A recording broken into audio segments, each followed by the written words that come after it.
You're listening to an Airwave Media Podcast. You're listening to an Airwave Media Podcast. Hi there. My name is Blake, and I have just a quick note before we get started. Actually, it's more like a recommendation, because this podcast is an immersive audio storytelling experience, part fact, part fantasy. So, it's best that you listen with headphones on, imagination on, and everything else turned off. Welcome to Abandoned, the All-American Ruins podcast. But it seems like every weekend, it's a reoccurring fucking status over and over and over. I got to do to stop. I'm on my way to my buddy's house. Season 3, Episode 1. Busted. And I got to stop my truck, stop what I'm fucking doing, because I got somebody where they don't belong. So from now on, and I'm going to give you a fair warning. Yeah, okay? Yeah, for sure. If you're going to go on somebody's fucking property that you think you have permission to go on without actually talking to them, check for poster signs. All right, I was just explaining.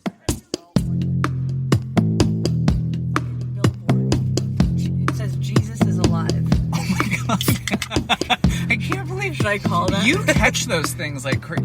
There's a 1-800 number. I Do you really think I should call it? I will give you $6 if you call them. I will Venmo, I will PayPal, I will Cash App All right, you. Right. hold on. Are you actually... Well, give me my phone. I don't know where it is. All right.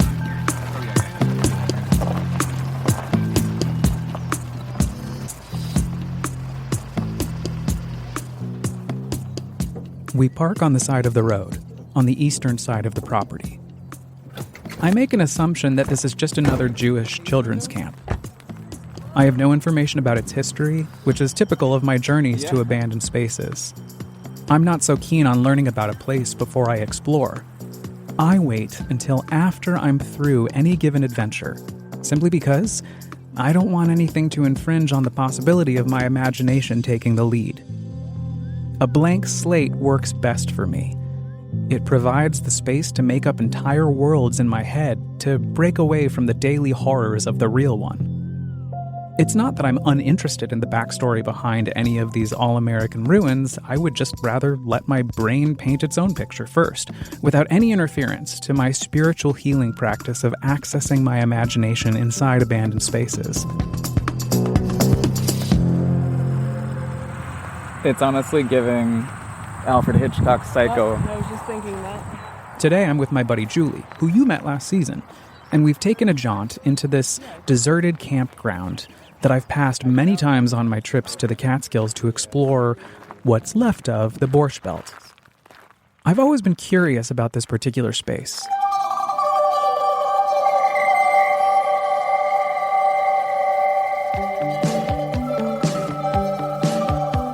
There are camps, and there are camps. But for boys 7 to 16, one camp does it all. Bounded by 2 fresh-running creeks. It means laughing blue water. There's plenty of that. And plenty of just about anything you want to do, from archery to wrestling. But best of all, you choose what you want to do. Growing up in the mountains of Colorado, I was an avid camp kid. My brother and I were regular summer attendees at Camp Elam in Woodland Park and Eagle Lake Camp in Colorado Springs, both of which were Christian youth camps.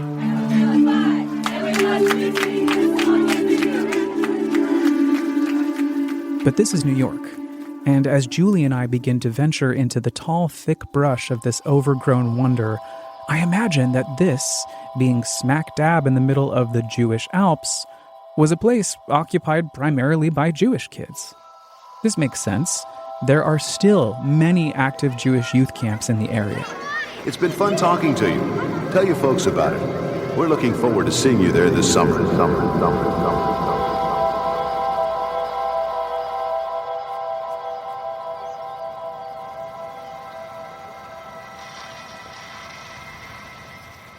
When I take these time travels with Julie, I'm often grateful for how we navigate spaces like this together. She's always down to split up so that we can follow the map that best suits us and create our own experiences. She's more interested in the objects left behind, while I am more moved by the buildings themselves. Clean air, peaceful mountain streams, and lakes of unending beauty. The Catskills are as different from the other mountains in the state as the Rockies are from the Appalachians. It's a land of trees and forests, a refuge for animals and people alike. It's only a short drive from New York City, yet it's a world apart.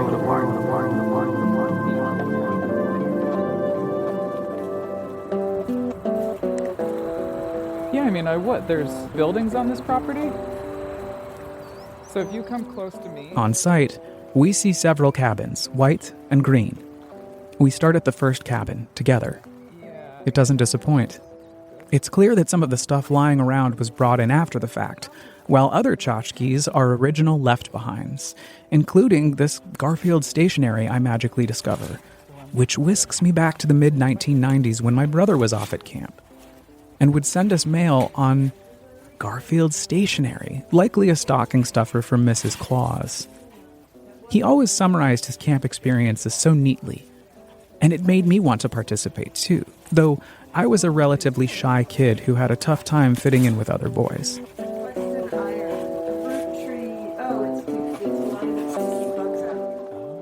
As Julie inspects the odds and ends strewn about, discarded in refrigerators and left in ovens and forgotten inside of lockers, I poke into the bedrooms and push my hands down onto the cheap, brutal, tattered mattresses. I imagine myself trying to get a solid night's sleep on one of them now and laugh out loud. These days, I have too much anxiety about the demise of the human race, and too much inherently linked neck, back, and shoulder pain.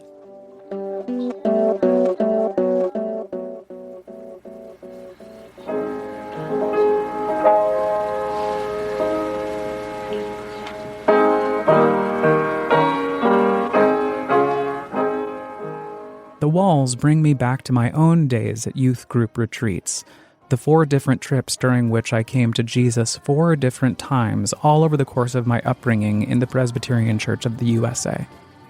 I've often thought about rescinding my membership, but I don't even know where I'd start, and quite frankly, I don't want to hear some monotone script tell me over the phone that, despite my resignation from their limited view of God, they will be praying for my soul.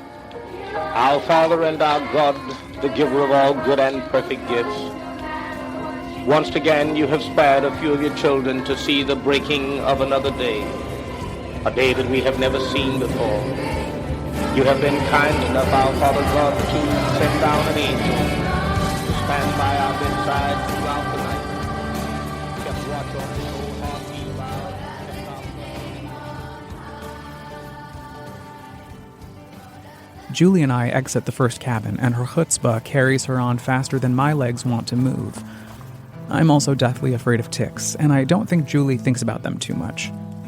I meander behind her, gawking at the cracked wood on the screened-in porch, and hear the measured inhales and exhales of my lungs. I'm waiting to see if my imagination is going to flicker on. It doesn't. Instead, I'm flooded with memories of my own childhood experiences at Evangelical Christian Youth Camp.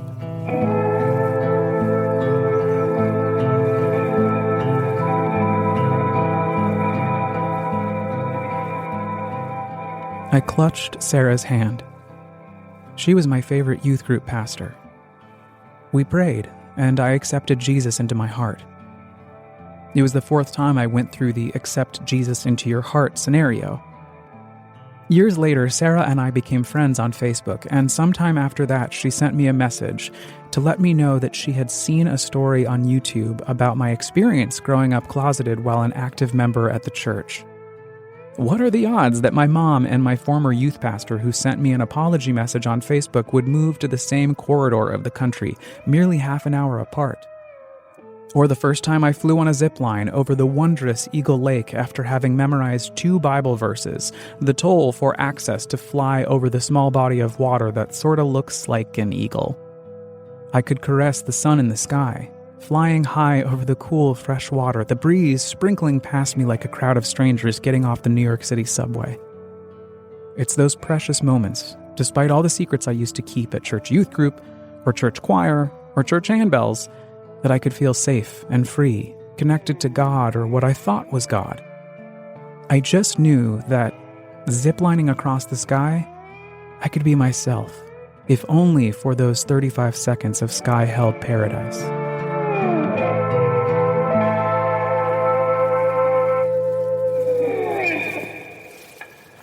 Julie has already gotten 3 or 4 cabins under her belt by the time I catch up.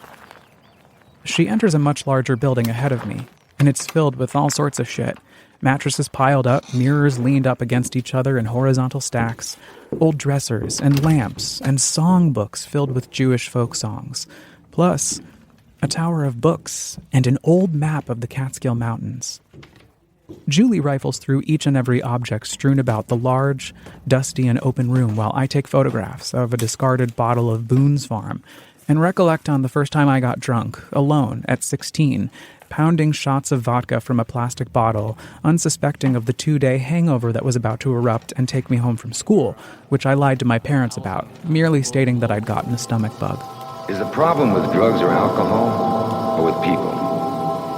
It becomes a problem when it's used to try to cover up feelings of anger, frustration, wanting to escape. Bad feelings we have about ourselves. Loneliness, inferiorities. As I stare at the bottle, Julie encourages me to go look in a particular cabin where I find an old can of cola in the fridge and a bottle of Dial soap that matches my eyes. As the day lingers on, so does Dial. A Dial shower has staying power. Because Dial with AT7 removes the bacteria that cause perspiration odor. Aren't you glad you used Dial?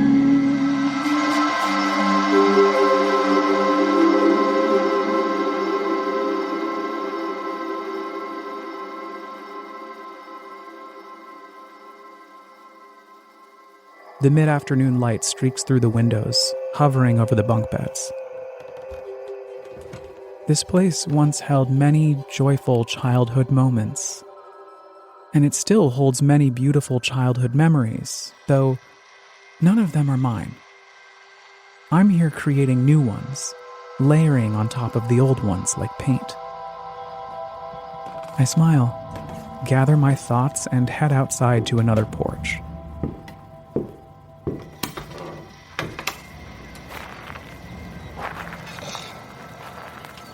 And that's when the yelling starts. At first, I can't tell if it's real. My imagination has been dormant this entire trip, so maybe it finally sputtered on, but nope. I hold very still. You don't know who that is. You don't know who that is. It might not be the cops. It's probably the caretaker. He's just doing his job. I don't know where Julie's run off to, but I know she's not far. I start to envision the worst-case scenario of being shot at close range by some fanatical trumper with bloodhounds and an eye patch. My imagination doesn't always serve me well. I begin to move quickly, being sure to keep responding to the voice so that it knows I'm getting closer to it, that I'm following its orders. Yep, sorry. Coming out. Yeah, hold on. So let's start by looking at these bad feelings people are trying to cover up. First, who suffers from them? These painful feelings. Practically everyone.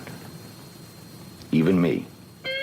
Little secret feelings of... As I emerge from the weeds and the memories that aren't mine, I arrive at my car to find a tall, lanky man. No guns, no bloodhounds, no eye patch. Just a lot of versions of the word fuck being repeated over and over again. Angrily, but kind of comically. I've wasted his time, he screams. I should have paid attention to the no trespassing signs. There are none. He screams. He's doing me a huge, pronounced huge, favor by not calling the cops. He screams, etc., etc. As he pops off, I decide that the best move is to just let him rant. Every chance I can get a word in edgewise, I apologize and agree with him and let his desire to be boss man who gets to be in control of something in life run free. I am far from interested in getting arrested today. The man wears torn jeans and a ratty t-shirt. I wonder about his life. Where's he from? What was his upbringing? Who's his community? does he have community? And I gotta stop my truck, stop what I'm fucking doing because He continues to repeat the same few sentences until Julie arrives, about a minute behind me. The moment she approaches, his wrath relocates to her. I can tell she wants to argue with him, as do I, but I can also hear the trepidation in her voice. I was just explaining to him. Well, like I said, I know she's thinking what I'm thinking. What's the fastest way to end this comical nightmare so that we can get the hell out of here?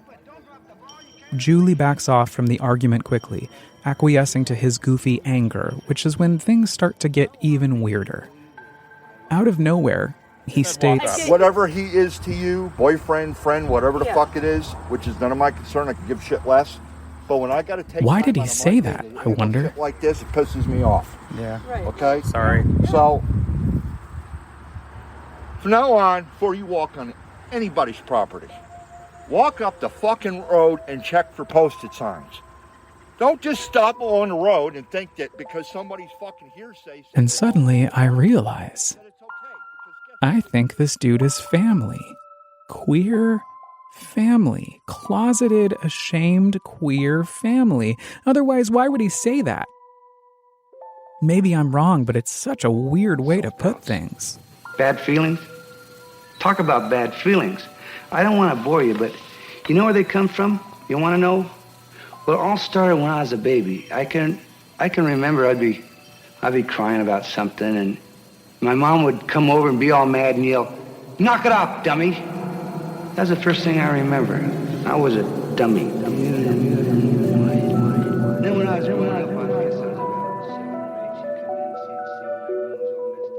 It's such a strange thing to say. Something I can imagine a repressed queer caretaker in the mountains might say. At least that's what I tell myself, and as I do, my already mounting compassion for him skyrockets, and I'm no longer afraid. If somebody's fucking hearsay says it's okay to bark here, then it's okay, because guess what? It isn't. He makes us delete all of our photos. Now, pictures. None of which we lose, because he doesn't know that there's a deleted folder on the iPhone, and we're ordered into the car and told to leave. We oblige, but as soon as we leave, this motherfucker starts to follow us. As compassionate as I feel, I can only take so much of this bullshit, so I quickly whip off at a gas station, get out of my car, and begin to approach his, to ask him to kindly back the fuck off. But instead, with an apologetic tone, he starts to say, "You understand why I had to be tough on you guys, right? You know that's my job, right?" It's not an apology, but it's certainly his version of one. I quickly rearrange my internal attitude and reassure him that we're all good. Then, like clockwork, he reverses his opinion on trespassing and suggests another abandoned space for us to visit, some ghost town that's 30 minutes away. We learn upon arrival that it burned down and the rest was washed away years ago. We thank him and depart, leaving him in our rear-view mirror. Ever since that day, I can't get him out of my head. I don't even know his name. I just know that he was family, trying his hardest to reach out, prevented from doing so by all the internal pain and anguish in his life. This is all to say that, buddy, if you're somehow listening to this, I see you.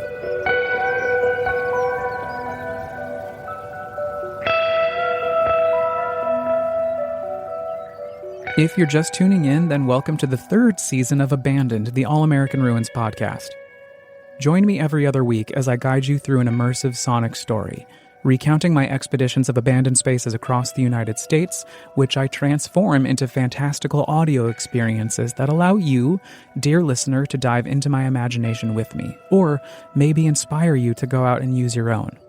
If you don't want to miss it, please subscribe on Apple Podcasts, Spotify, or wherever you get your podcasts, and rate and review if you want. Also, if you like to read or enjoy amateur photography, just know that each episode this season is adapted from the original All American Ruins blog, where you can catch up on more of my adventures. Just visit allamericanruins.com or follow me on Instagram at allamericanruins. Abandoned, the All American Ruins podcast is hosted, written, edited, and produced by me, Blake File, with studio space courtesy of Radio Kingston, WKNY, AM 1490, FM 1079 in Kingston, New York. Also, a huge shout out to my big brother Ryan, who provided very valuable feedback on every script for every episode this season. And thank you, my friend, for taking the time to explore these abandoned spaces with me.